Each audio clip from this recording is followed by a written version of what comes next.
అందరికీ ఇవాళ మీకు చామదుంపల పులుసు చూపించబోతున్నాను.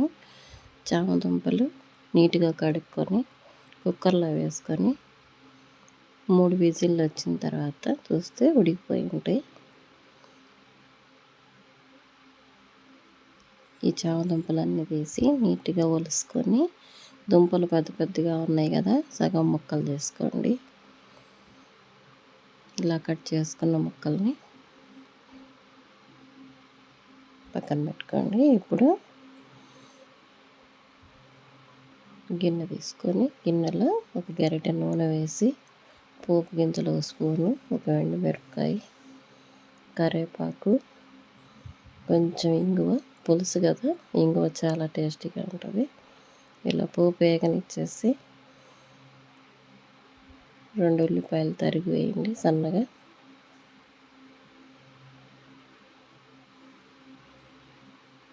ఇలా మెత్తబడిన దాకా వేయించండి. ఇప్పుడు 2 టమాటాలు, 2 పచ్చిమిరపకాయలు కట్ చేసినవి వేసేయండి. ఈ టమాటా, పచ్చిమిరపకాయ, ఉల్లిపాయ కూడా బాగా మగ్గాలి.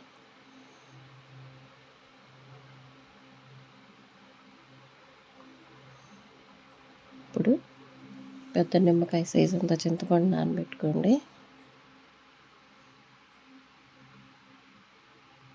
మూత తీసి చూద్దాం.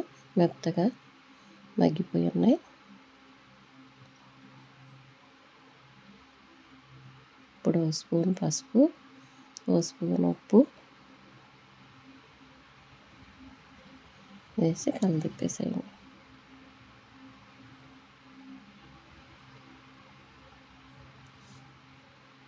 కలిపి పెట్టిన తర్వాత ఉడకబెట్టుకున్న చామదుంపలు ఉన్నాయి కదా, చామదుంపలు వేసేసి బాగా కలిపి పెట్టేసేయండి. చింతపండు రసం తీసి పెట్టుకున్నాం కదా, చింతపండు రసం పోయండి.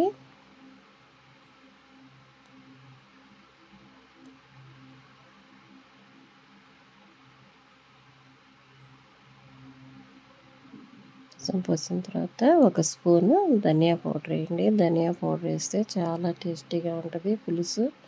1 స్పూను కారం వేసి బాగా కలిపి పెట్టేసి మూత పెట్టేసేయండి.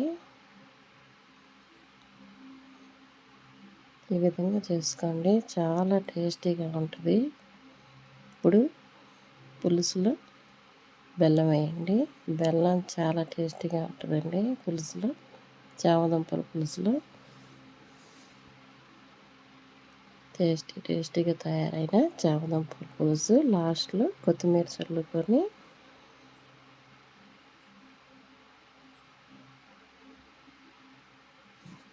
చేయండి. చాలా టేస్టీగా ఉండే చామదుంపల పులుసు రెడీ అయిపోయింది.